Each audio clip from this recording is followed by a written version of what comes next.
Yeah, so if you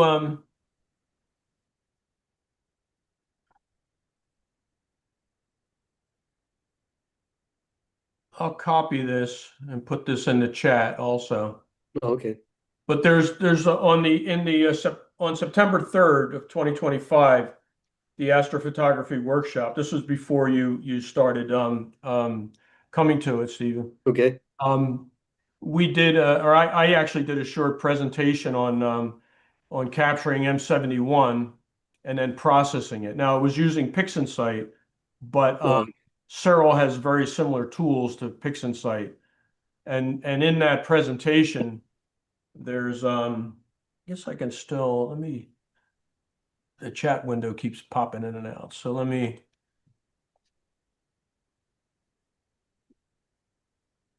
grab this and drop that in there.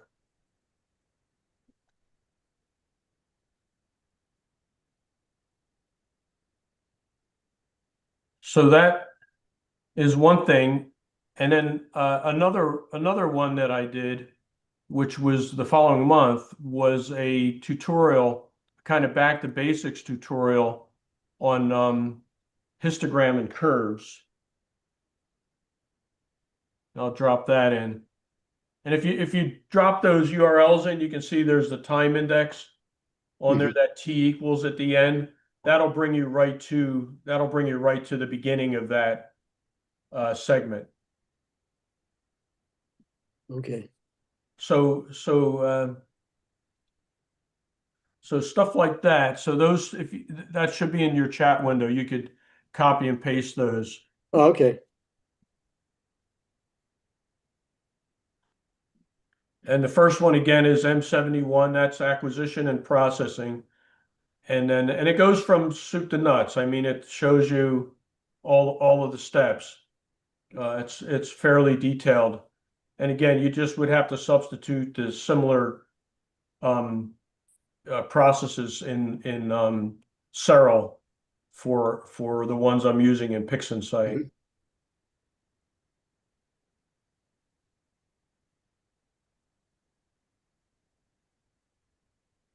How long are you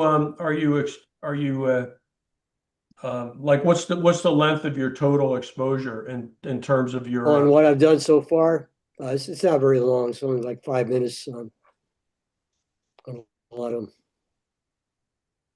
are you doing fairly bright 10-second exposures. Okay. Are you doing fairly bright objects?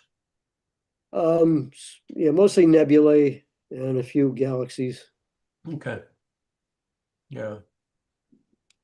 It's always good to start with things that are not as challenging as like pulling out stuff from the like literally from the noise floor, trying to extract stuff. So the brighter targets initially will go a long way towards helping you get familiar with the tools and stuff like that. And instead of just pulling out your hair. Case in point.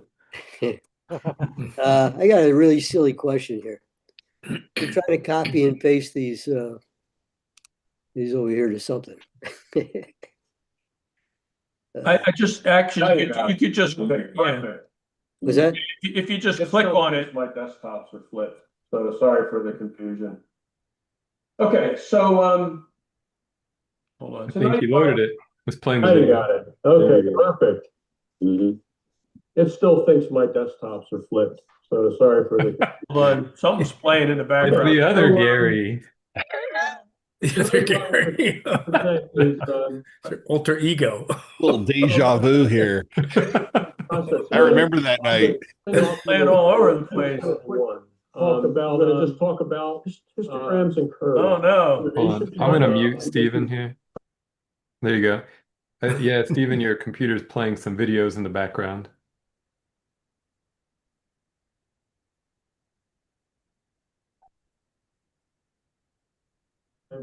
Was a good target and get back to basics.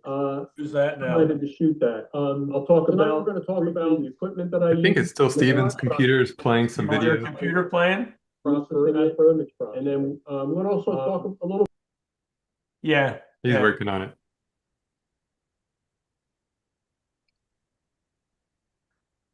Yeah, I just muted him and it went away. So I have to be careful about that, especially when streaming live, because we'll get a feedback loop on my computer. Oh, I had to mute. any other questions? Any other topics people want to discuss? Hear me? I hear somebody. Was that Nelson? Nelson? Yeah.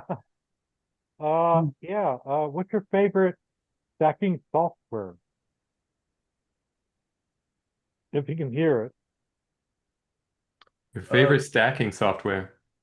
Successful stacking software? Well, for planetary, you have all those stackers. No. No. I'm sorry. Is it for deep Uh, sky? Nebulae. Yeah, for Nebula. Quick question. Sorry, man. Yeah, I mean, I use PixInsight, but a lot of people use Searle. Some people use Deep Sky Stacker. I've tried that, yeah. I don't know. Any I suggestions? use SharpCap and I can just have the files. I can do it real time, but I can just go back later and just restack them. You can point to a folder where they're stored, and then you can just do basically a live stack kind of offline the next day or something, and you can stack and you can pull out if you've got if you didn't have it set to take out satellites and stuff, you can set it up to automatically, take care of all that and rerun it. And um, You so can? that's what I do. But I'm kind of on the low end of of Deep Sky comparison to No. Gary and those guys. I appreciate that. What do you do about clouds?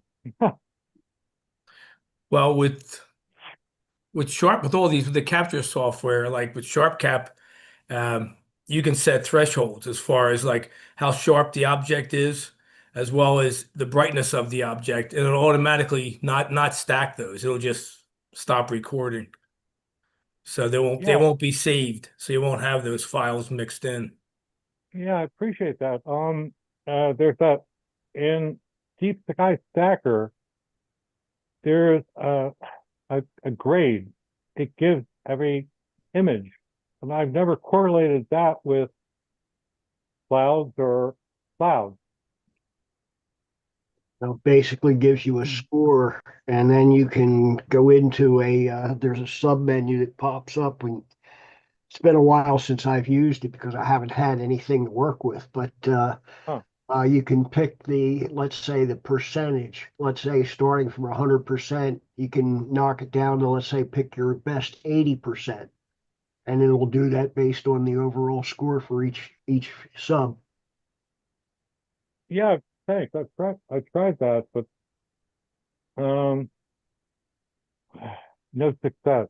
But The other method is the old-fashioned method. You yeah, open up a file in a viewer, like a Fitz view or something like that, one of the free viewers, and just use your right arrow, your right cursor, and scroll through them, and just pull out the ones that are trashed. You can do that in Deep Sky Stacker as well.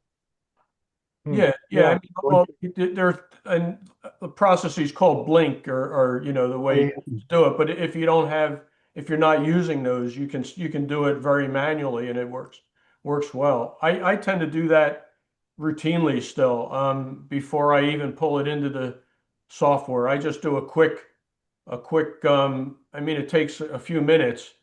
I make a shortcut I'll open up the folder that has my images, and then I make a shortcut. I make a subfolder called not used, and I put a shortcut on the desktop right next to that folder, the one I'm looking at. And then when I get to a file that I don't like, I just drag it into the not used, and it'll move it because it's on the same drive rather than copy it. So it gets them out of the mix immediately, even before going into the software. Yeah, thanks. So something like that, a manual method, it is a couple minutes worth of time. I mean, unless you're dealing with 10,000 files, but even if it's hundreds, it's you know, five minutes Planetary. worth of time. Yeah, thanks. Yeah, I and second that. I second that, Gary. I always do a blink whenever I do any kind of stacking. I do a blink, which is what Gary is mentioning, just in Pix Insights called blink. Yeah. But what, Nelson? What kind of files are they?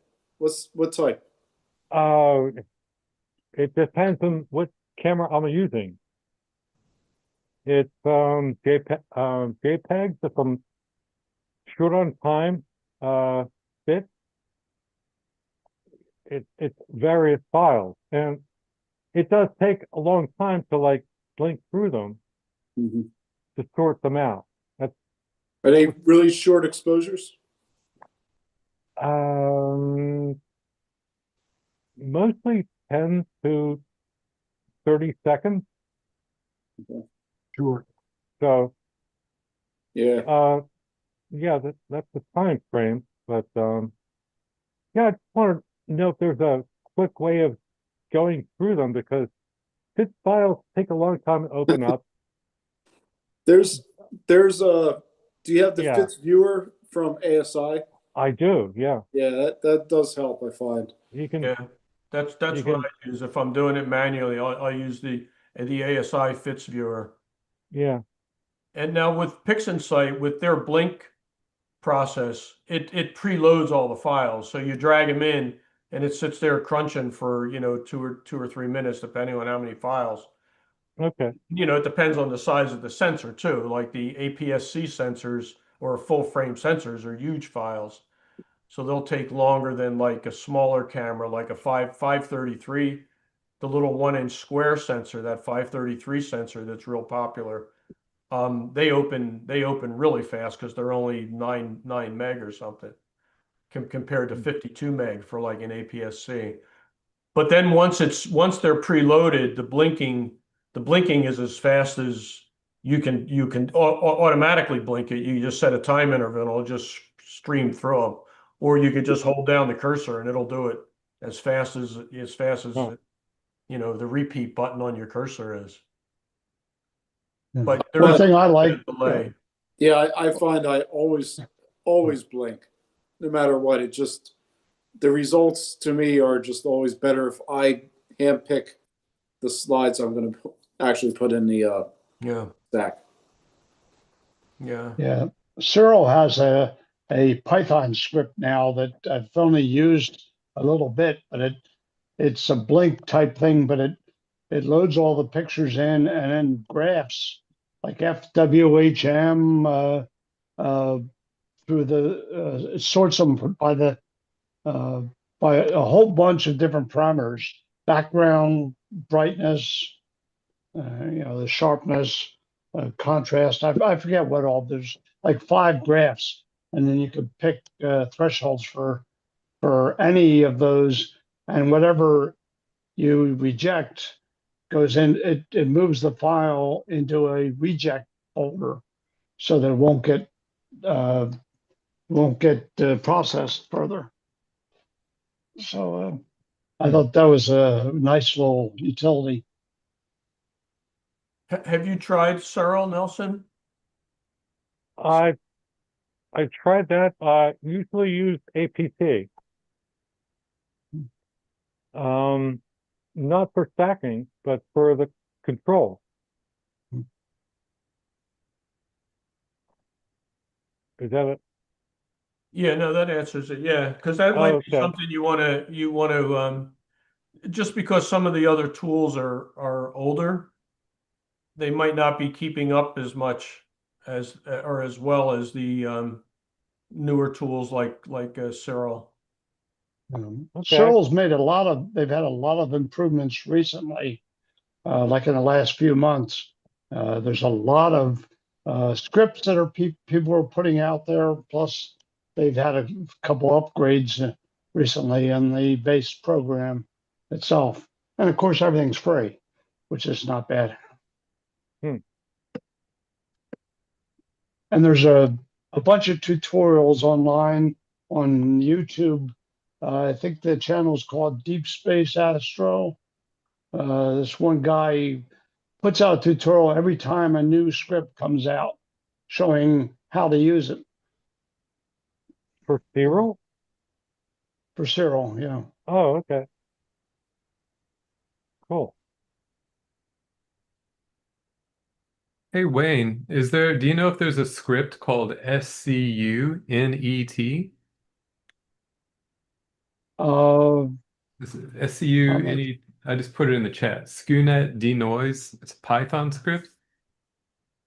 not familiar with that. There's a couple denoisers, but I'm not familiar with that one. Okay. That's the one that came up with Ubersmooth. The guy he was Oh, adding, I think looking back, it looks like he was maybe adding it as a Python script. Because like you said, the most recent versions have like GPU stuff for serial now, so it'll detect your graphics card.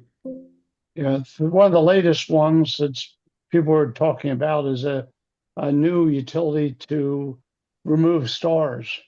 Ooh, There's StarNet Plus Plus, I think it is that's called, what we've used, which yeah. is the original.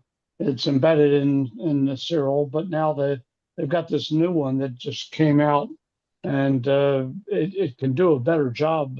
Ooh. Apparently, I haven't tried it myself, but Remember what it it's seems to called? do a better job on certain things. Is it from a different, like people, different people that did it? Yeah, yeah. It's some outfit I've never heard of that does it, but it's free. They have other things that they sell, but this is free. Mhm. And I have not tried it yet, but I've seen a lot of buzz about it. Yeah, I'd be interested in that. I gotta look into it.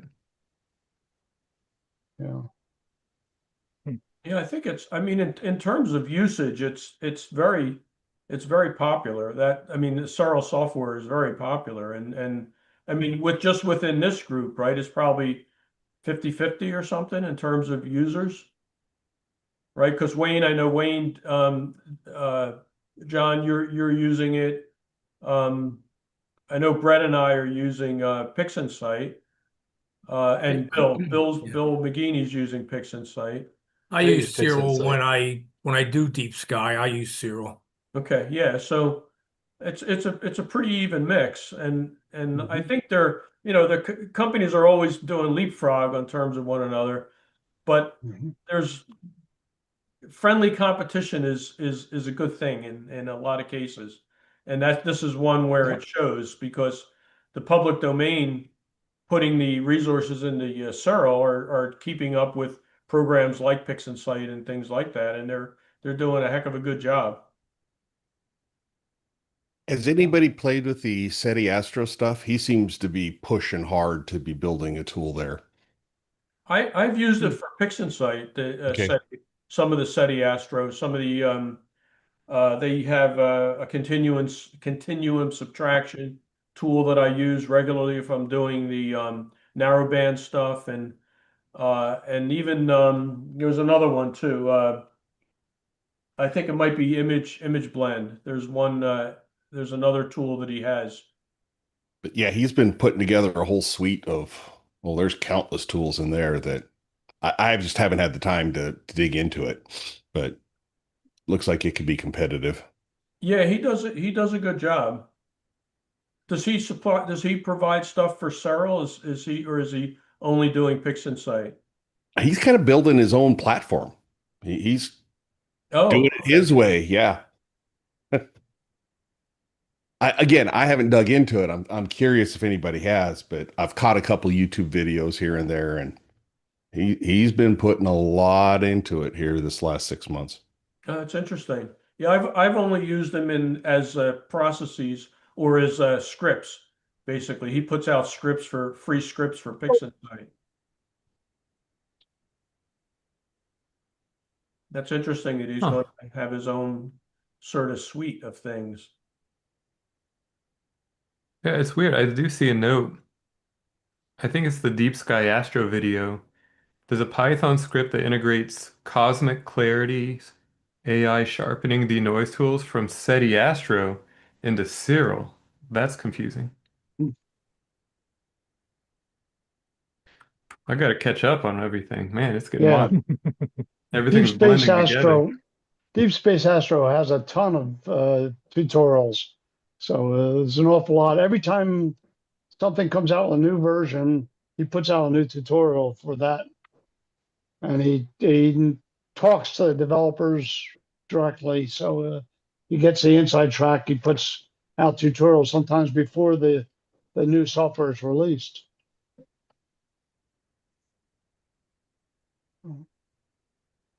That was 9 months ago. Okay. That's interesting. Yeah.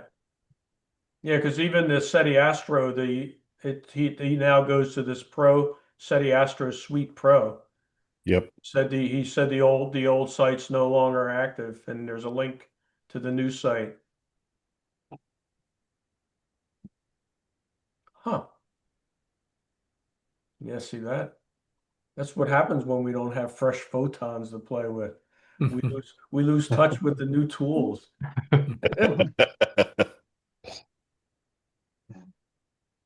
Brett, what objects have you been shooting out in Texas? Oh, Messier objects, just kind of trying to go through as many of those as I can. Um, that's about it, really. There's Is it with I don't the know. Yep, S50? I'm sorry. Is it with the S50 you're With using? the S50, yeah, just the S50 so far. Have other S or C Star users noticed over the last couple months since the last update to the software that I think I asked this last month, and my apologies. That seems to be dropping a lot more frames subs than it used to. I've seen some stuff online with some of the news groups.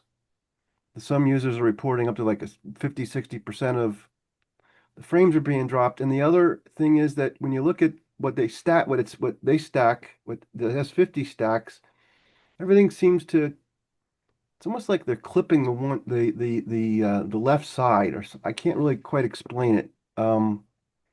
And the way I have it set up down at Storefront, I can't get to the individual fits yet. I just shipped a mini PC down there.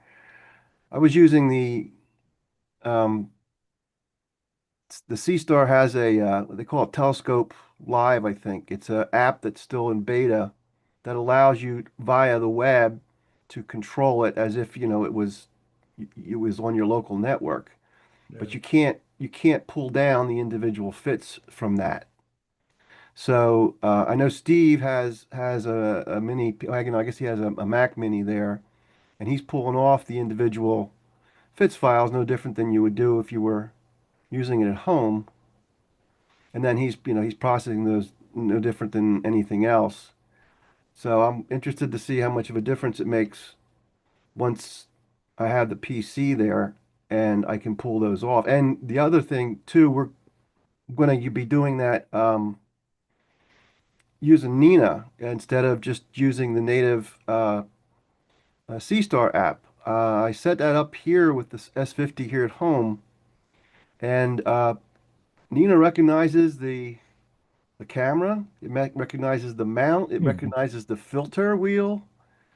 Um, yeah, and Well, it works. It works remarkably well.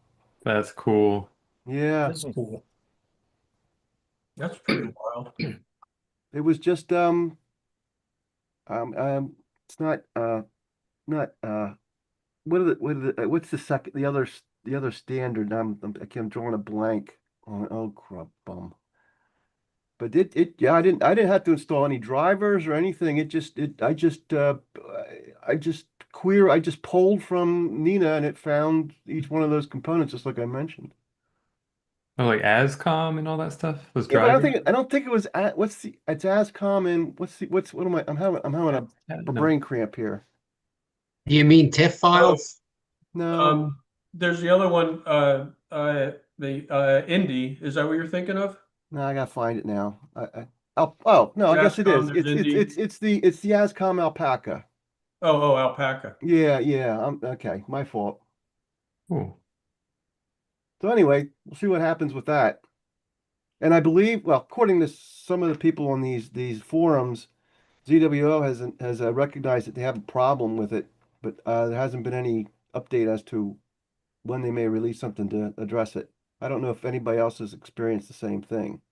I asked Steve about it, and he didn't really comment on it or didn't notice it, but then again, he's just grabbing the individual fits. I can't get to the individual fits right now.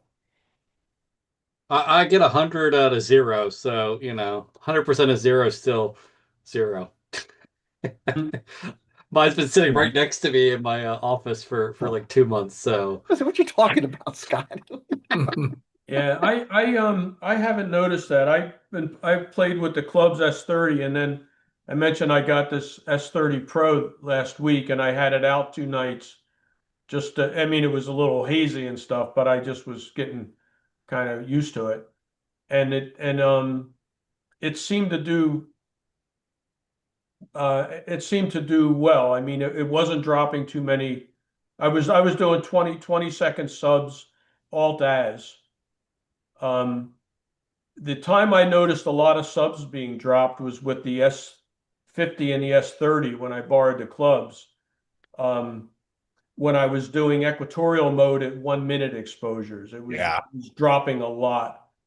And that I immediately just went down to shorter exposures to get rid of it. But I didn't notice a change. Then there was a software update in between when I had the S50 and the S30. I think the software update happened when I was using the S30. And the S30 Pro I've only done with the new software, but I haven't noticed that as a problem. I wonder if it's a problem with the S50 but not the S30, because Steve again mentioned he has an S30 down and not a Pro, as I understand, and he hasn't commented. He even said that he saw many subs being dropped.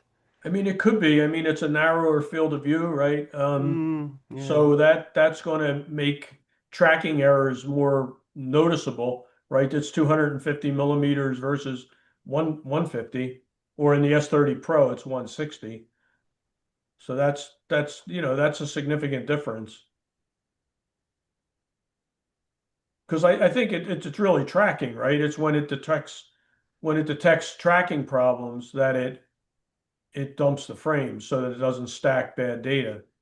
Yeah. At least that's been my experience with it. Like one night it was windy. It was with the S30. I had it on my deck, which is a problem to begin with because it's got a lot of piers, but it's still a wooden deck, and if it's windy, it'll move.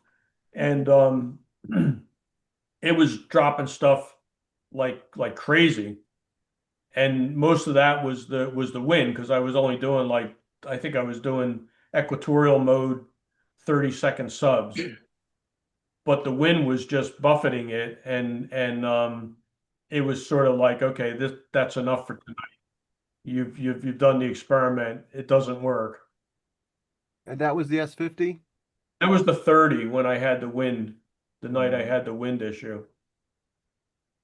It was the 30 equatorial mode 30-second subs. I noticed it because I was watching. They have like the little up in the upper right corner, the total elapsed time of the data that's being integrated, and it was taking subs. It was doing its 30-second subs, but that time up top was never changing. So it was basically dumping every sub. It was saying, I can't deal with this. I can't. Delayed my dinner.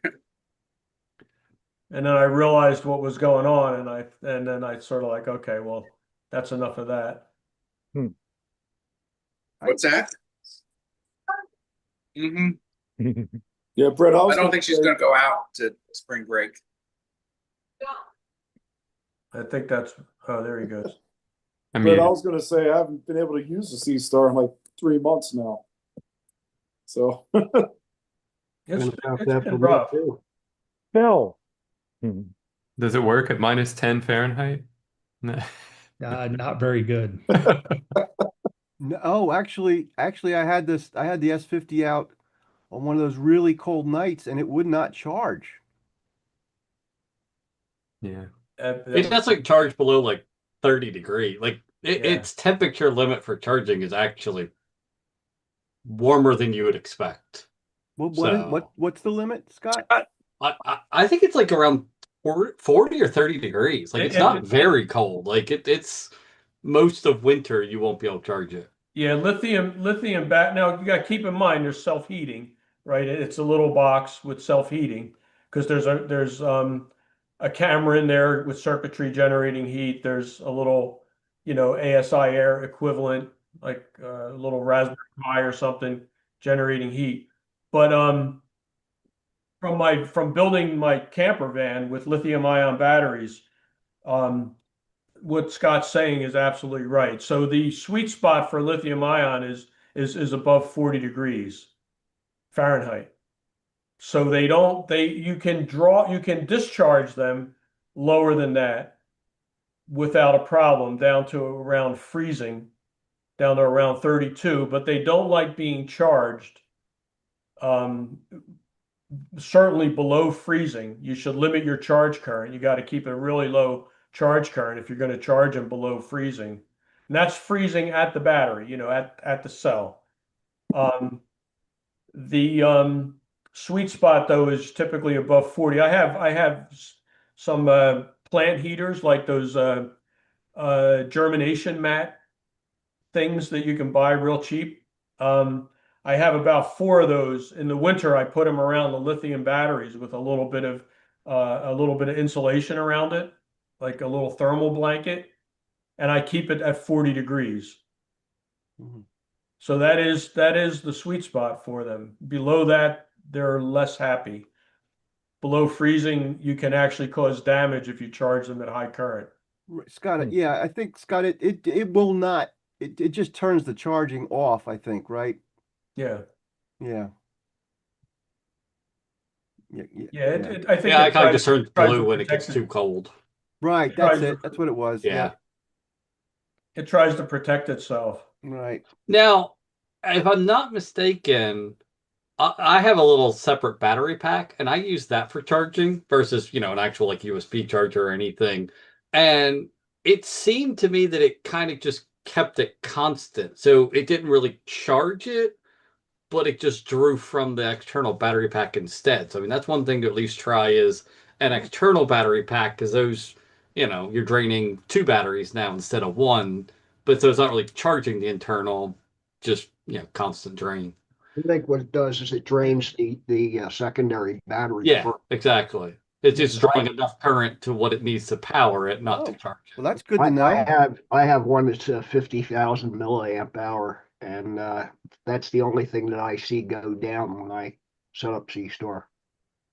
Yeah, that is good. Bill, you've done some cold weather stuff, right?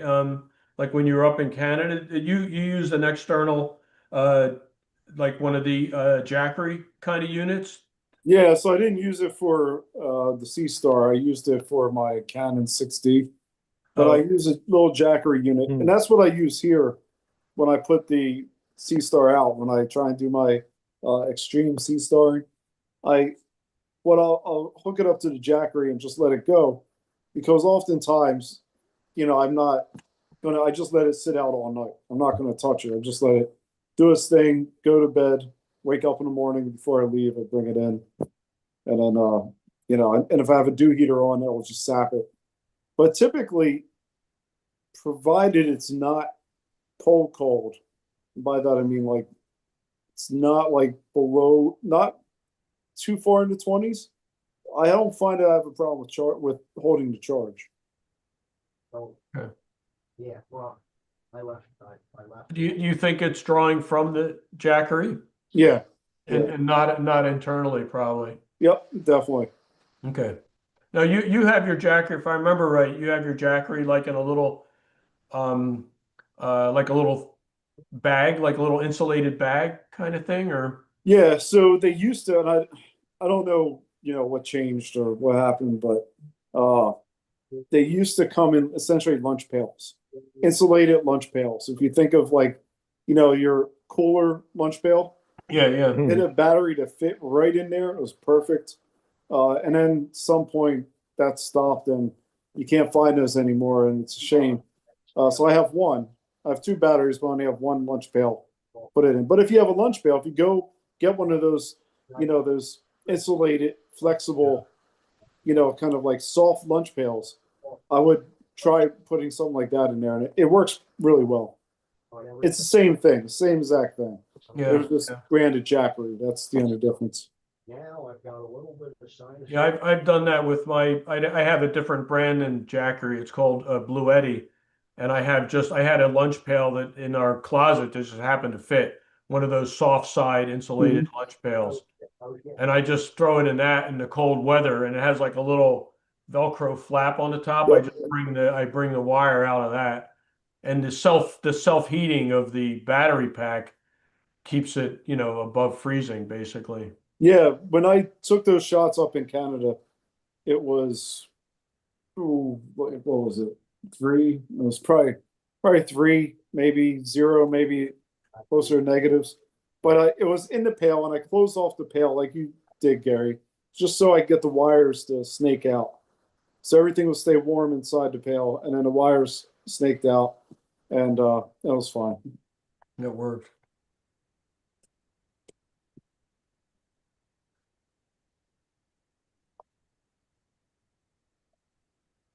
And then there is always there's always like an extension cord too, if you're close to a house. Because usually the little like the wall warts and stuff tend to have a wider temperature range than anything battery power, or even like the AGM type batteries, the glass mat type batteries.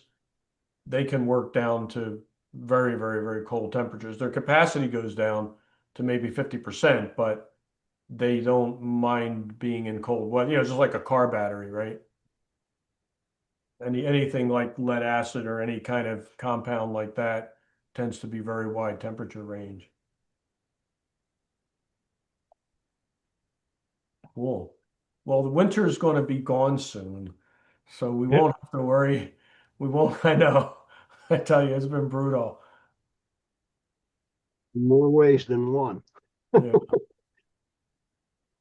Yeah, I haven't done any astronomy stuff since, I don't know, November. It's been a while. Last time I had a big scope out was the first week of September. The skies were lousy. And then C-Star, the little plug-in windows, we've hardly had any of those. Yeah. It And the last 3 weeks I've been sick as a dog. This is my, first good day in a while. Yeah, that too, right? Hey, The one Bill, thing you've done a one lot thing of I stuff. really, oh, go ahead, Nelson. Oh yeah, Bill, you've done a lot of stuff since last November. Who, me? The podcast, Bill. Oh, me. Yeah. Yeah. Yeah, I'm cluing in on your podcast. It's I appreciate that. yeah, driving to work, driving home. What podcast? Cool. Thank you. The light pollution. Yeah. My wife is on board with this shit. Watch your mouth. Well, I appreciate Sorry. that. Yep. Yeah. Thanks for listening. Yeah. Keep me in the loop. Sounds good. Will do. All right. The one thing I noticed with the Sea Star that I really am enjoying is that if there's like even an hour and a half window where it looks like it's going to be clear, I literally I have a little folding camp table. I open my front door, I stick it on the walk to the house, and I mean I like the last night I didn't even level it. I just stuck it on there. I let it do its own self-leveling thing, and took a half hour of data before the clouds rolled in of the the Rosette Nebula, just as a kind of like first light of a deep sky object. And it was like you would never think of doing that if you had to set up a telescope. Right, by the time you got set up, the clouds would be there, and you'd have to break it down. You'd have like 30 seconds of data, and then you'd break it down. That's why I bought mine initially. I figured those 2 to 4 hour windows that you get, but timing and other things, it just was not in the works the last 2 months. Yeah, well, it's been particularly lousy weather. Yeah. See when things were frozen solid. One good thing I can say about being sick the last few weeks is this last snowstorm. I drive a big backhoe to clear parking lots for my neighbor across the street. He has a very large commercial landscaping company, and he does snow removal. So I do the one big backhoe, and that even with a 3-inch snow, it takes me about 6 hours to clear out that whole lot. I'm so glad I wasn't on that this past week. Because the one before, I was in the cab for 18 hours straight before we finally got that place cleared out. Oh man, that's brutal. Yeah. I'll Yeah, say this about the Sea Star. I do just I it when you I do equatorial and I do the was the all sky alignment, however whatever the non-polar alignment is, right? And it sets up really fast. So sometimes the non-polar alignment, but when I say non-polar, I mean you're not looking at the pole to get alignment. Sometimes that gets finicky on my normal rig, but this it set up real fast. It figures it out. Maybe once or twice I have to go out and reset it and restart just to make sure everything it didn't miss its calculation or whatever. But 9 times out of 10, it works great. That's with the 50 DS50. Yeah, with the 50. Yeah, I do actorial, and I like you guys said. I find that 20 seconds is probably the max I can do. Anything else, just so many garbage frames that I just, I stay at 20 seconds, do equatorial, and that usually works. So you're doing 20 seconds in equatorial mode, you're saying? Yeah. I Okay. found that's pretty much the sweet spot too. Yeah, the reason I switched to equatorial is because I was losing so many frames with Alt As. And sometimes it nails it Alt As, but other times it does this thing where it does a circle. And Yeah. it'll keep doing a circle the whole night. And then you wake up and go through the stuff and you have like 1/5 of the frames because it's doing a circle. And with equatorial, it drifts and then comes back. So it's a little more predictable.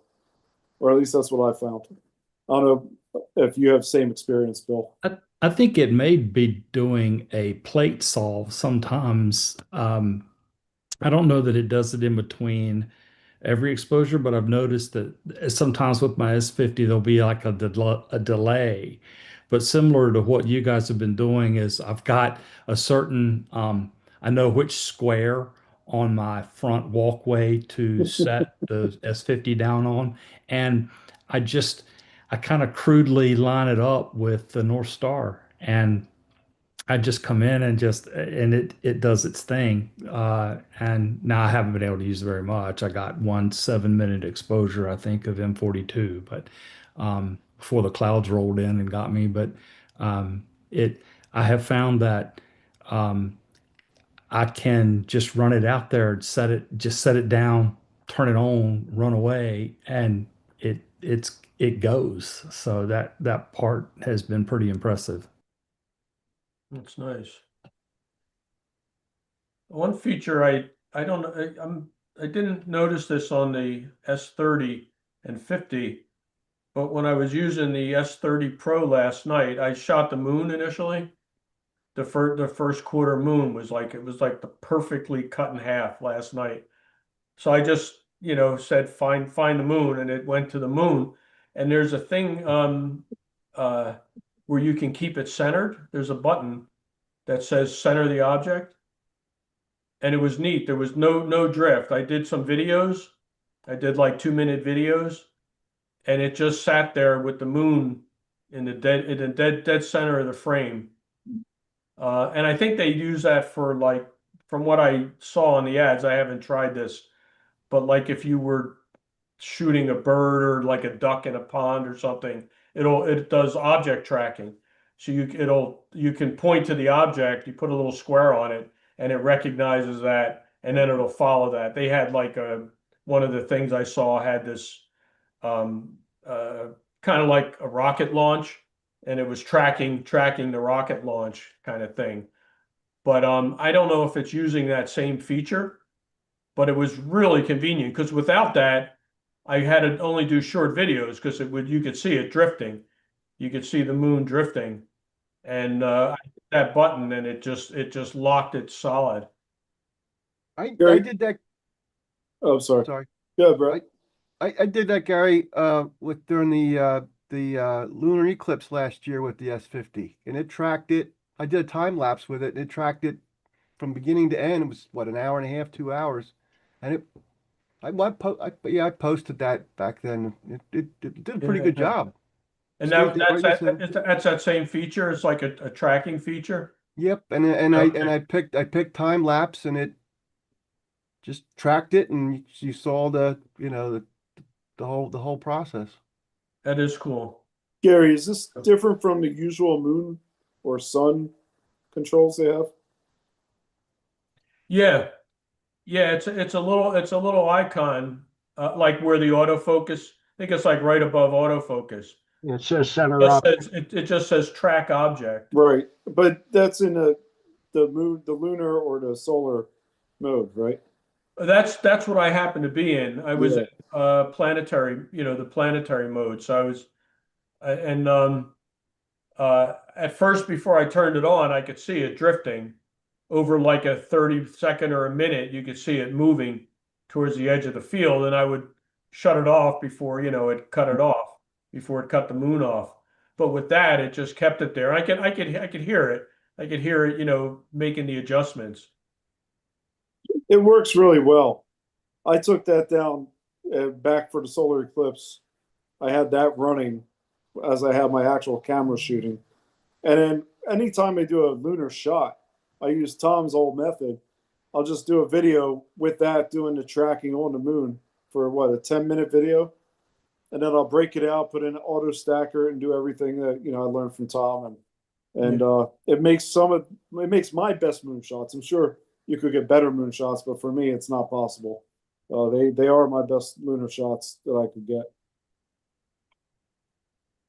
That's cool. That's cool. Hi, Joe. Nice. Joe, we were talking about people that might have new photons, and you came to mind since you're doing stuff down at Starfront. Because we're all photon starved right now. Gee, to tell you the truth, I didn't have anything prepared, but I can do that. I can probably rustle up a couple of things anyway. Yeah, we don't want to put any pressure on you. Just Yeah, we'll watch you live process, no problem. Yeah, let me No connect pressure. to the site and Hey, Joe, actually, while you're doing that, Brett was talking earlier about his S50 down at Starfront not being able to get to the individual frames, the FITS files, because of not having kind of a mini PC set up there. But I thought you were doing that through your VPN just by going yes. right into the memory. Yep. So, Yep. so Brett, have you looked into that? Because you could just mount, like when I do it at home, I have the C Star on the network. I just Yep. mount to it, basically like a virtual drive. And so Yes. you get right to the memory. Yep. I'm hesitant to do that because I don't know that I want to be on their network. That I was waiting for John to start to smile when I said that. I mean, You're a computer geek, you know better, yeah. they're doing a great job down there, but they're growing awful fast. I just can't. I just hope they have a good network administrator there.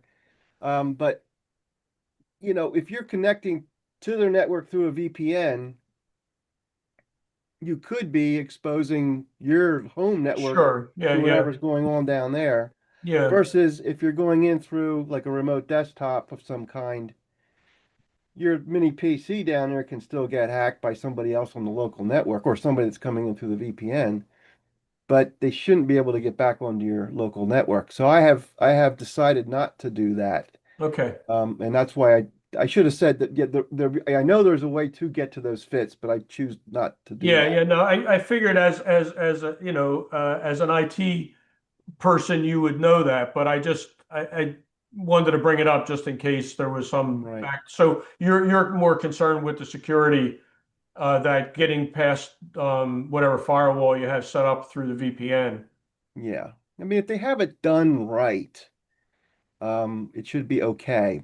But I thought it would be best just to ship a PC down there and then remote into the PC through Chrome desktop or whatever. Yeah, I have actually on the other scope that's down there, I have Chrome Remote Desktop and Rust Desk, which is an open source. Hmm. So I have two ways to remote into it to control it and manage it. And then from there, since you're on that PC, I'm just dumping them onto like a Google Drive and then play. Although really haven't gotten much yet because we're still screwing around with some things down there. The autofocus routine's not running properly within Nina, and they're looking into it. There might be something wrong with the EAF, but that's neither here nor there. okay.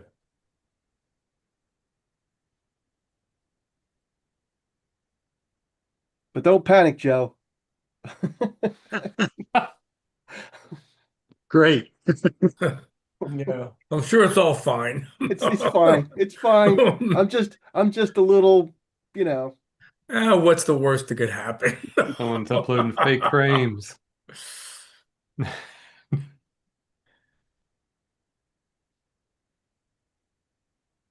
No, I can't do this on a good day, so No, don't worry about it, Joe. I was just I let's didn't know see. if you had anything processed or anything. Yeah, this I did get a chance to watch the January meeting, and your lunar talk was excellent. I really enjoyed. thank you. I thought the whole meeting went really well with the show and tell and stuff. Steve Haas had a lot of stuff, and that was neat to see with the stuff Yeah, he's doing with the S30 down at Starfront. right, Is that the Ghost of Muroc? Um, this is Leo 1. Oh, Leo, okay. Yeah. So the bright star, as you might guess, is Regulus. And I shot that. That was like 5 hours of integration. Wow. And it's actually fairly bright. It took me 3 nights to do it. The one night I got a sub that looked just like this, and I thought, man, everything's great. And all of a sudden the screen went blank. And as it turns out, they had closed the roof. So that was it for that night. Well, at least you got one sub. One sub, like I figure, at that point in 3 or 4 months, I'll have an image, So, and the second night, I got it and everything went well, the tracking and everything. But there was this huge haze around Regulus. I mean, you could see a little bit of it even on this image, but that particular night, and I couldn't figure out, like, maybe there was, dew on the optics or whatever, but I think it probably was haze that it was shooting through. So this was the third attempt. So this was 5 hours, 100 times 3 minutes. So, and it probably could use a little more. This was kind of a quick and dirty. That's very nice. Cool though. Yeah, especially with that, a star that bright in the field. Yeah. Yeah. So I was fortunate that night, and I looked it up. The sky there, which has been rather cloudy lately, the sky there on that particular night was really transparent. Like there was not much haze at all, judging by astrophysics. So I think that was one reason why this shot, came out. So it was a little better and a little brighter than I expected. Now the following night I shot Leo 2.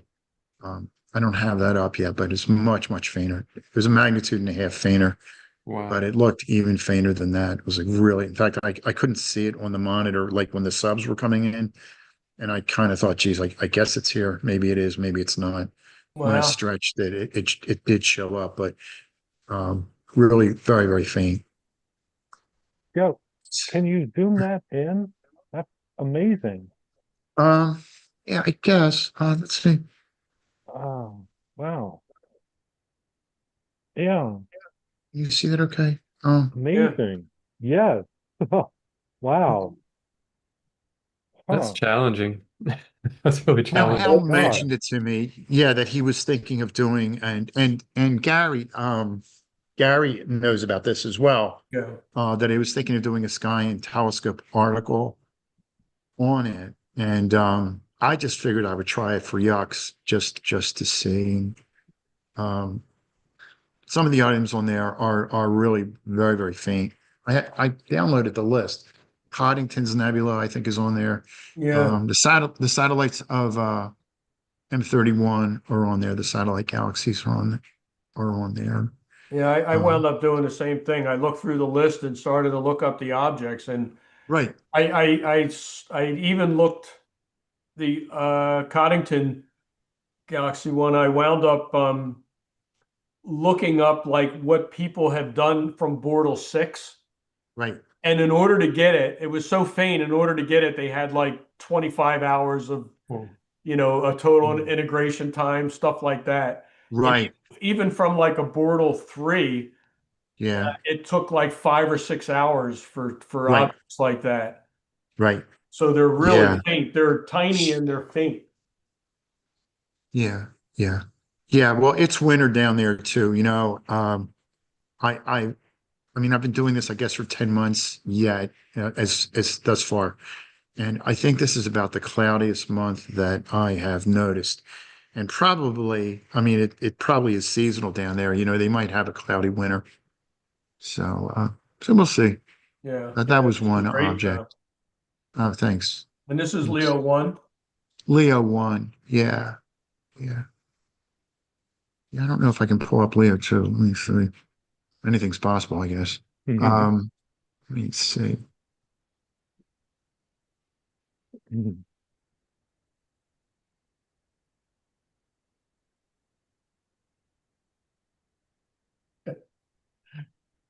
So if you just Google Leo 1, Pope Leo the First comes up rather than the dwarf galaxy.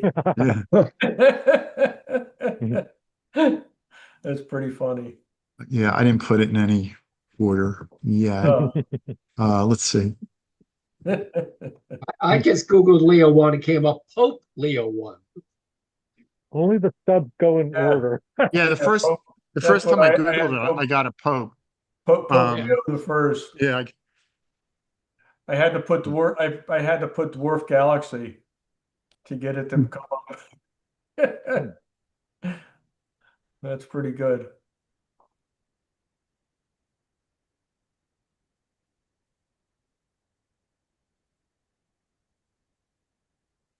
Yeah, good job controlling Rigel there. That's impressive. yeah. To tell you the truth, I didn't do much. It's um Joe, how long were the exposures? 3-minute subs, And you have, 100 times 3 minutes. do you have a filter on there, or is it just? No, it's bare. It's bare. And is this a one shot or is this monochrome? This is one shot color. Yeah, Oh, this is just a that's super 2600, impressive. For 3 minutes, that you're able to control Leo. Well, 1, right? Leo 1, yeah, Yeah. yeah. I try to keep shorter exposures just to keep the star. No, but I mean I'm that's not real great at removing stars, and I do it. It probably looks okay, but I'm not really great at it. So I try to keep the exposures, the sub exposures rather short. I looked at the histogram and everything, but I don't usually do real long subs. Probably would benefit by having longer subs if my processing was better. But can you see this one? Yeah. Yeah. Yeah. So this is Leo 2. And I sent this to Al too. And Al, I mentioned about the galaxy. I forget the 3555, I guess, is the galaxy on the other end, like at 10 o'clock. And I said, Al, I said, I looked that up. That's a Lewis Swift galaxy. And he says, oh yeah, I'm doing it. He says, I'm doing a Lewis Swift object list, you know. It's like, of course he is, you know. Oh, geez. Yeah. This is for the Astronomical League? Yeah, I suppose so. You know, I didn't know. I mean, I know a little bit about Lewis Swift because I did that observing report, and there were a couple Lewis. He discovered IC10, for instance, and a couple of other discovered a ton of comets. He was really a prolific observer from New York State. Um, just amazing. I mean, he found the only other person that found more objects than him was William Herschel. So I mean, Wow. he's kind of forgotten today, but he really wasn't a slouch. He had a 16-inch refractor that somebody donated to him. Moved his act out west to Los Angeles, but quite the observer. And so I know a little bit about that. So when I looked it up, I said, "Oh, that galaxy was discovered by Lewis Swift," and he says, "Oh yeah, I'm doing a little." He probably has observed like 25 objects from Lewis Swift. You know, of course he Wow. has. Yeah, but it was quite amazing. You know. That's Anyway, impressive. Joe, what's that Al? little, if you, right there where your cursor is, there's a tiny little, The it looks like galaxy. a little galaxy yeah, you right know what? there. I didn't get a chance to look. I only did this I think 2 days ago, and I've been really busy. So I just did a quick you know, a quick stack and stretch, and I haven't done much more with it. So Yeah. it probably doesn't look real great, but in fact, I'm Wow, sure it looks isn't. very cool. Yeah, I mean, that But Leo 2 is really faint. yeah, I forget what it was, but it's quite a bit fainter than Leo 1. Leo 1, I was really surprised, you know, when the sub exposures were coming in, how bright it really was. You know, I'm like, wow, this is a lot brighter than I ever thought it would be. But this one, not so much. This one, I could barely see it. And it was only when I stretched it that I realized that, yeah, it really was in the frame. Anyway. Yeah, Joe, I know whenever because I do all broadband shots, and I I like my L quad. I think that filter just Right. I live and die by it. I will never shoot without that. Right. Well, I mean, like in dark skies, I will never shoot without that. Here in Philly, I would never shoot really with that camera much, Right. but in Yeah. dark skies, it just handles the stars so well that when you can do 5-minute exposures, you don't have to feel like you're going to get a washout from any bright stars. Right. Right.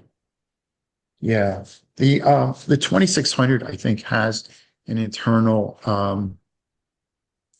IR cut on the window, but that's the only thing I've really have been using down there, you know. Nice, And I Joe. was Very nice. Yeah, good work. Yeah. Oh, thanks. Thank you. But that's about it for the last couple of weeks. I think that little galaxy, that wisp, was UGC 6258. And if so, it's about mag 15.56. Wow. Yeah. Tiny though. But yeah, it looks cool. It's got like a little Hogarth curve going on. Yeah, it has a little, yeah. Yeah. Well, I that's know. How about that? good. On the list, a lot of those objects are really small. And they may be beyond my reach. You know, I'm only using a 400 millimeter lens, so the plate scale isn't really that great, you know. And so we'll see. I think Gary will probably have better luck with most of them. That's what I was Yeah. thinking with the C9 1/4. There Right. candidates that with that 533 sensor, the little 1-inch square sensor. Right. You're good Right. image scale. Yeah, I think you'll Objects. you'll be able to do a much better job than I can. Yeah, some of them were kind of low for me though. So with the trees and stuff, so I have to go through the list and see what might be possible. Um, Yeah, he had me do the Fornex dwarf.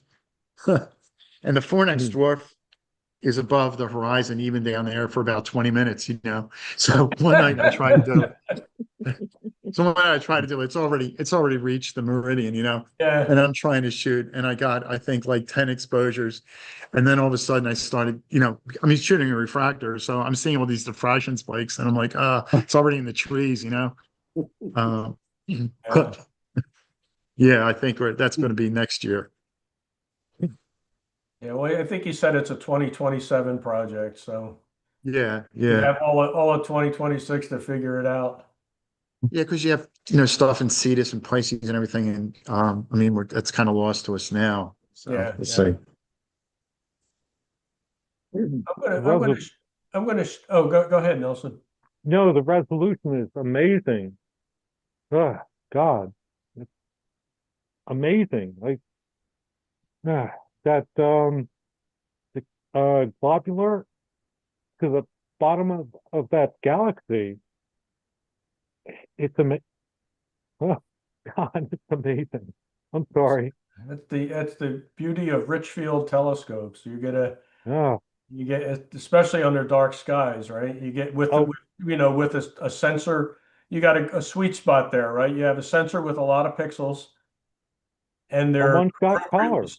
sized. Yeah, one Wow, shot, one wow, shot. Joe, amazing. what's the telescope? The filter. The telescope. Oh, it's a 400 millimeter lens, basically at f5.6. There's a reducer for that. I had a reducer, but I never sent it out. That converts it to about, I guess, 300 or so, or 280 or whatever. But I chickened out and never sent it out. I was scared to death, to tell you the truth, about sending stuff out there. There was so much I didn't know. No one could tell me really how I could download the images. I'm not that great with computers. So I kept it as simple as possible. I didn't use a filter wheel. The only thing I really have on there is the automatic focuser. There's no camera rotator. You can only shoot in a north-south direction. It's like a 3:2 ratio sensor on that scope. So if I want to shoot wide, east-west, I pretty much have to do it as a panorama. I can't do it as a single exposure. Yeah. Yeah, wow. Phew. I'm gonna share, before I forget, I'm gonna share my screen 1 second to just talk about upcoming meetings. Um, so, um,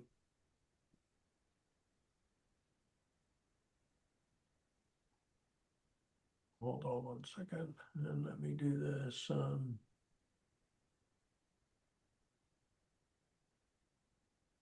From a so you guys can see that future AP Yes. workshops. Yeah. Yeah.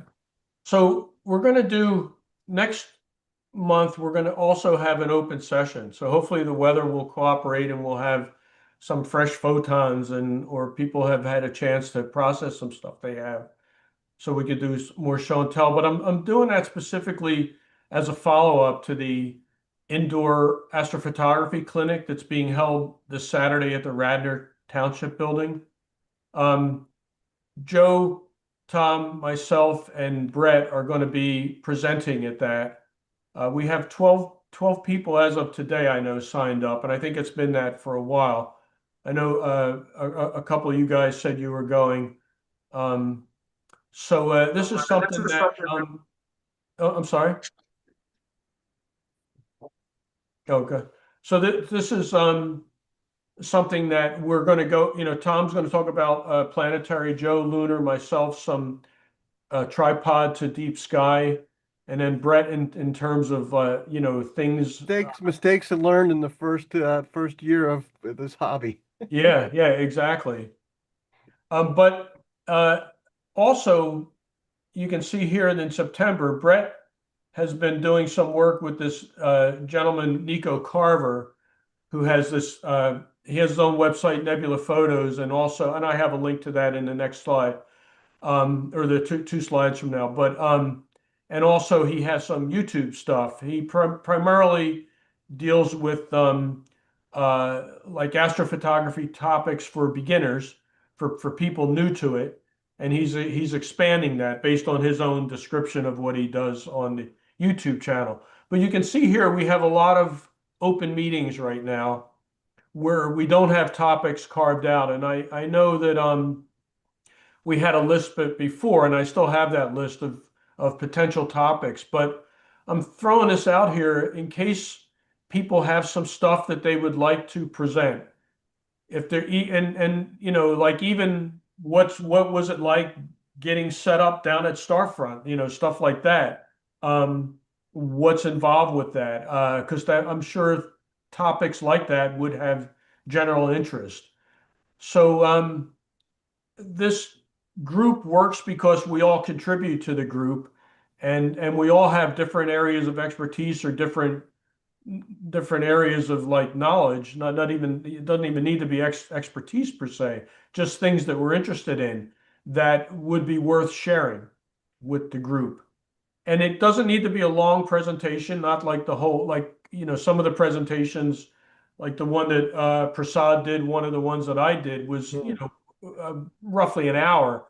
I'm talking, even if it's a 15-minute, 20-minute thing, it's a wonderful way to fit it in to this workshop because then we can still have show and tell and things like that. So we don't have to dedicate a whole meeting to a talk. If it is a meeting that does take the whole talk, or the whole session or the bulk of it, that's fine too. But keep this in mind. Please, you know, ping me if there are things that you feel like you would like to contribute to the group. And we would love to add you to the agenda. On that same light, you can see on September 23rd, so Brett reached out to this gentleman he's been working with, Nico, and Nico has agreed to do a talk, just a short thing. We don't know exactly what the topic will be at this point, but we'll figure that out as it gets closer for the September meeting. Where's my little thing? Okay. Yeah, Nico's a good guy. Yeah, that's cool. Glad Nebula you- Photos. Yes, he's a good guy. Brett, Yeah, are that's you great, friends with Gary. Nico from Delaware? He's from, yeah, he was from Delaware originally. Yeah. He's in New Hampshire now, I believe, somewhere. And you can see here, this is a little plug for the clinic. There's still time to register. In fact, I put this right in the way of the register thing. Here, I can move it. There you go. So there's a little button here called register now. And you know, I mean, there's plenty of seats in that room. So, I mean, even if you don't get a chance to register, you know, if it's a last minute thing, just, you know, come right over, Yeah, you show know, up. for part or all of it. You know, we can always register you. But yeah, just come over if you think of it. So this is a summary of the agenda. So as I mentioned, planetary image acquisition and processing, lunar imaging. We'll take a short break and then some deep sky and wide field fixed tripod to EAA, and then an overview of a PixInsight, and then Brett's talk on his lessons from his first year doing stuff. And then if you, oh, I'm still on that screen. So let's go back to here. And then here's Nico's website. So if you go to nebulaphotos.com, it'll bring up his website. It'll show you some of his work. And then his YouTube channel is also Nebula Photos. And this is a little description he wrote about himself from his YouTube channel. So Brett, thank you so much for reaching out to him and for lining that up. And we'll keep you posted if it needs to, you know, depending on schedules and things like that, if we need to juggle it. But again, we're pretty wide open right now. And it'd be nice to fill, like, at least I'd like to try to do every other meeting. We have a short presentation. I do think that the open sessions are important, but I also think there's a lot of stuff that, you know, that benefits people. Like they did that little back to basics for an histogram and curves. I think there are a number of other topics like that that would warrant that could, you know, the group could benefit from a short 20, 30-minute type talk on it. So if people have things that they want to talk about, please throw your name in the hat and we'll get you on on the agenda, on the list. What about like assigning 15 minutes of fame to each person that dipped his feet into this AP? I could, say what drew me here, and I'm sure everybody else would have some sort of, why they're here, their experience so far, and what they would like. I don't know. Sure. Yeah, yeah. Just a 15 minutes of fame.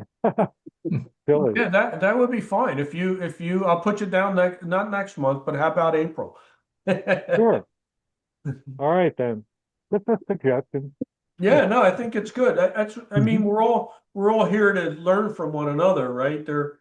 We all have different things that we know or don't know, and this is a great forum for just putting stuff out there, and I would love that. Cool. Okay, All right, man. I gotta just boil heard the Nelson pasta. volunteer. Pardon? I just heard you volunteer. This is a good thing. I And gotta like boil we, pasta. yeah, and we all didn't have to take a step back. Oh no. My wife heard that. All right. Cal, I gotta go, guys. Okay, Nelson. All right, Nelson, have a good one. Good Cool. night. Good seeing you. Thank you.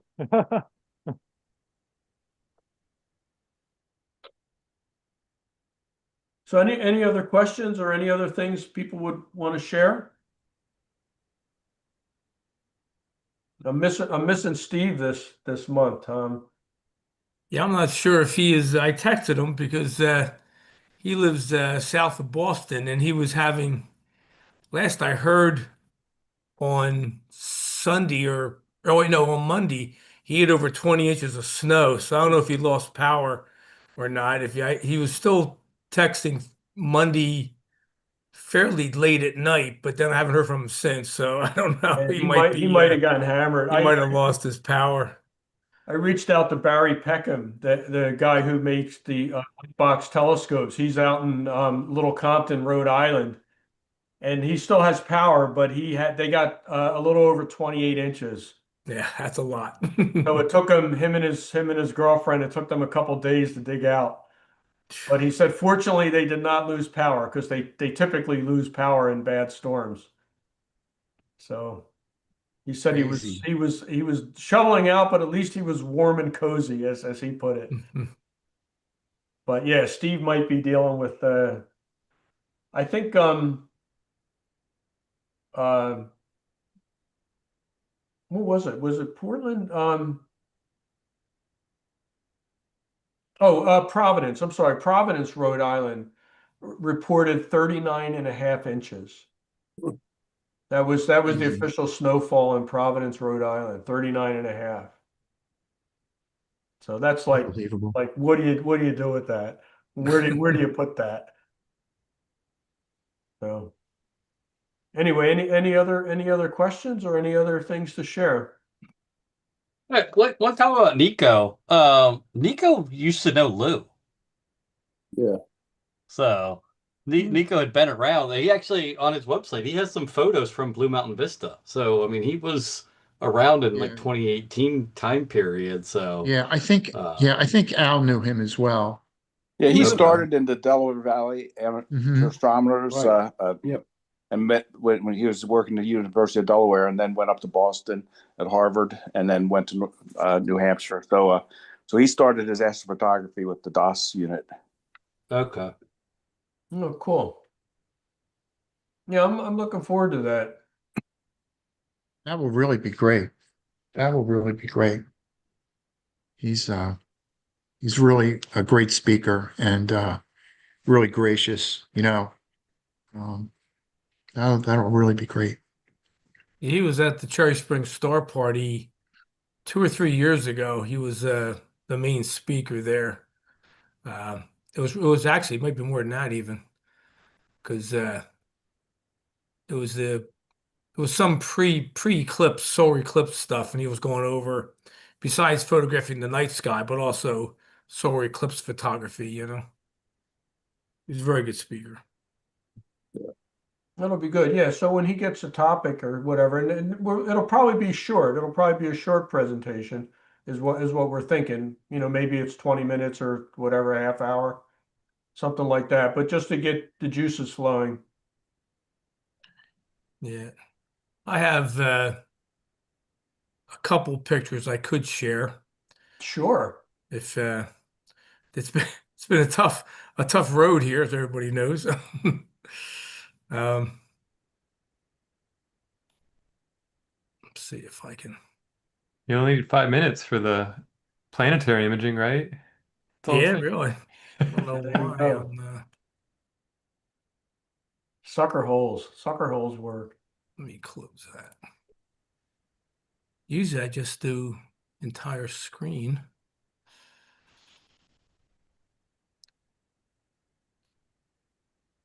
I like the pink clubhouse behind you. Okay, so you're seeing my screen. That's good. And the turret. Yeah, well, Yeah. The Porter Turret Telescope. Yeah. You haven't shared yet. Yeah. Yeah. You seeing it? No, the It's just background still behind the you has the background. house. We Oh, don't see your desktop or anything. Really? Oh, okay. Well, I hear what you're saying. I don't know. Let me see. Share. Let me close this. I said entire screen. Why isn't it doing it? How about if I try Explorer? There's some's coming. Okay. There we There we go. go. I see a bunch of a folder with moons Yeah. or planets. Yeah. Yeah, this is last month I was imaging you guys remember maybe that I had a live feed coming in from Jupiter. Yeah. And so I just it's not a great video, but it's a video of that I got that night. It goes in and out of the seeing and everything, but it's that's Io and followed by its shadow shortly afterwards. It didn't zoom in. If you clicked it,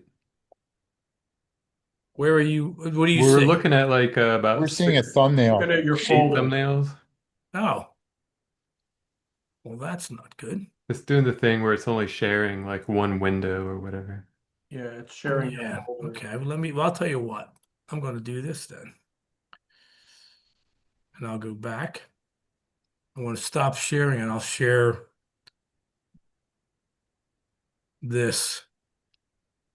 Can you see that? There it Yes, goes. got it. Yeah. This is kind of thrown together, this one. But that was on that night. It's the only night that I've seen Jupiter the entire year because it's been so lousy that I set things up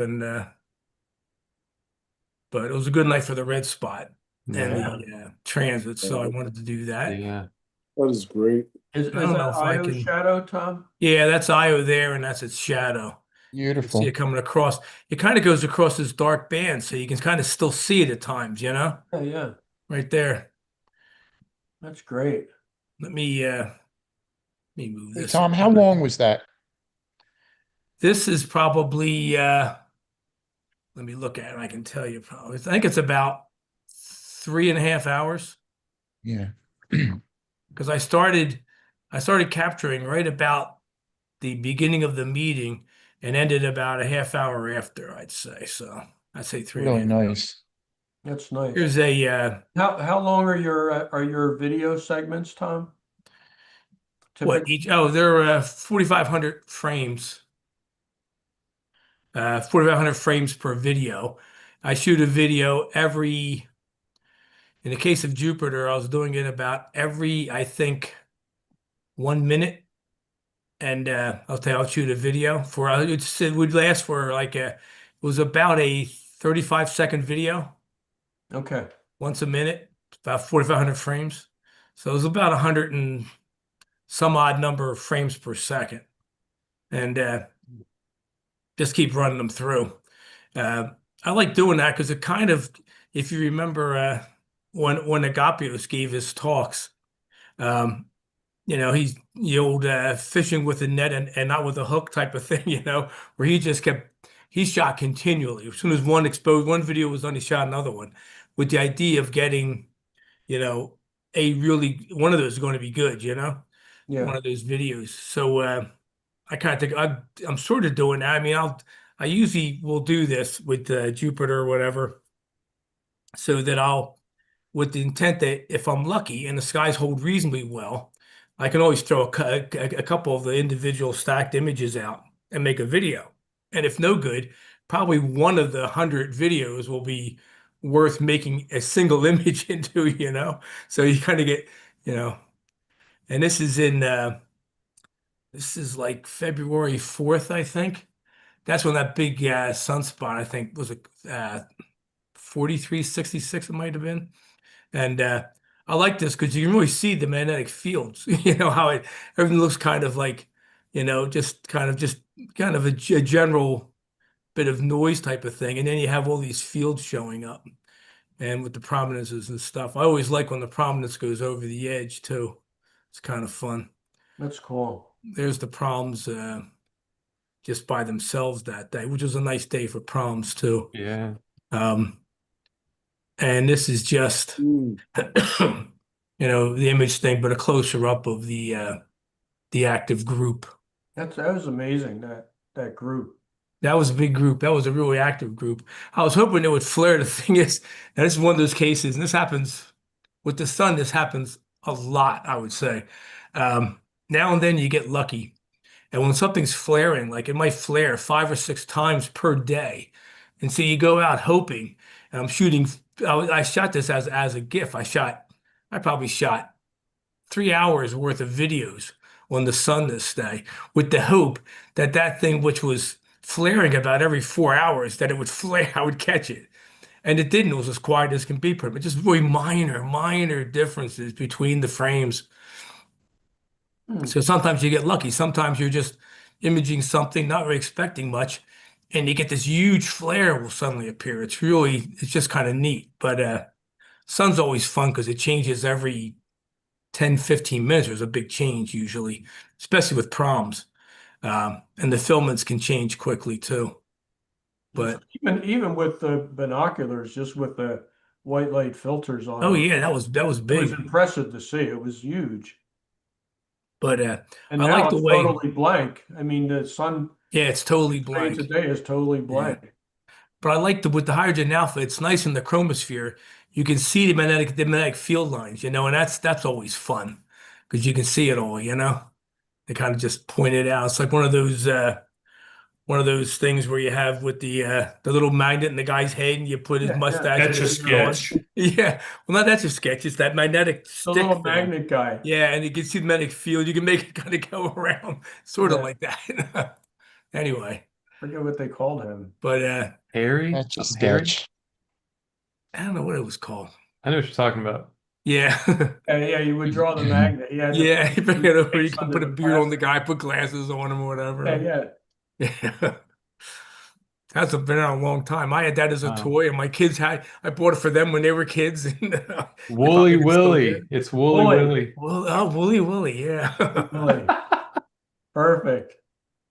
But with the combination of the cold, the lack of very long periods of clear sky when we had them at all, followed by the snow on the ground. The snow on the ground has really lit the sky up so much. I mean, even Orion is a bit of a challenge from my house. I mean, I can see the belt mostly if I look careful. If I dark adapt, I can see the belt from my house now because of all the light that was going down the way it's supposed to is now going back up because of the snow, and it's just been really difficult. Anyway, that's all I got. Nice. Thank you so much, Tom. Okay. Anything else from anyone? Okay. Well, we can have an early night tonight. Steve's back. Yeah. Hey. I've been listening. It's just I wasn't sure whether I was muted completely there. What happened was I had a couple things open at the same time, and I think it created a feedback. You fixed it? Well, I don't know whether you did something at your end, but yeah, I kept closing a few things, and that worked out. Good. Yeah. You Thanks have a lot. any, I learned a lot tonight from y'all. Appreciate it. good, good. Do you have any follow-up questions or, Not at the moment. Maybe Saturday I'll have some though. okay, okay. We'll see if I can load that serial. See what happens. Yeah. Yeah, I've got a couple things in the works that are waiting for me to get back to image processing. But the good thing about postponing not doing any is there's so many new utilities have come out for serial that I have to start all over, and it can make the job easier with the new scripts that are out there. So I'm hoping for better results than I would have had if I did the processing a couple months ago. Yeah. Wayne, the array of these new apps that are coming out is just amazing and confusing and almost overwhelming, you know? Yeah. That would be worthy of a couple minutes at a meeting, I would think. I think so Wayne. too. I could see like getting started with the serial, Yeah. kind of like how Wayne. do you load it? What Yeah. Okay. Yeah, you can certainly benefit from that, I'm sure. Yeah. I did see Ricardo put out a script that is supposed to guide you on the sequence of how to use his scripts. I haven't tried it yet, but I haven't done any image processing for a while. But he said he's put out so many scripts that he now put out a script just to help guide you through using his scripts. His scripts have scripts. Yeah. exactly. John, did I hear that Uber Smooth is now one part of a script in I was Serial? trying to figure that out. There's supposedly a script called SCUNet I used denoise. it. And you're I part of used it. that? I meant to mention that. I used it last week. Does I it? used your script as part of Oh. SCUNet. Okay. Does it pop up? I haven't used it. Does it pop up a window that you can pick my There's stuff? several different options, Mhm. and I think yours are 2 or 3 of the options. It's Yeah. like Ubersoft 1 and then 2, right? Yeah. Yeah. Okay. I had I given don't him a remember link if there to was it. a 3, but I used the 2 to process. I think the Leo 1 image. I used it, and I apologize. I meant to do Oh, a that's call out. awesome. Yeah, yeah, No, that's yeah. It perfect. works really well. Yeah, it's a great little Yeah, it's program. the licenses, you can do what you want with it. You don't even have to put my name. It's fine. Right. That's so cool. I'm really glad. That makes me happy. Congratulations, Yeah, John. yeah. That's fantastic. I meant to mention that. Yeah. That's good. I gotta check my website. If random people are downloading the weights from my website, I gotta make sure don't have a lot of bandwidth charges. It'd be a blessing. It'd be a blessing. Hey, Joe, Congratulations. That's fantastic. It's great. Joe, your Leo 1 thing, you should send that into APOD. That was a great image. When I was looking up for other ones on the net, yours is much better than any of the ones I saw. Oh, thank you. You know, Yeah. I think I really was fortunate to have a night that was that transparent, you know, because I struck out a few times on that. Yeah. Well, nothing beats dark, clear skies, that's for sure. Yeah. Cool. Well, if that's it, then thanks everyone for coming.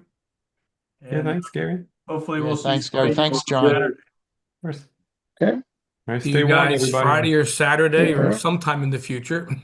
Tom, did you get my email? I'm sorry, about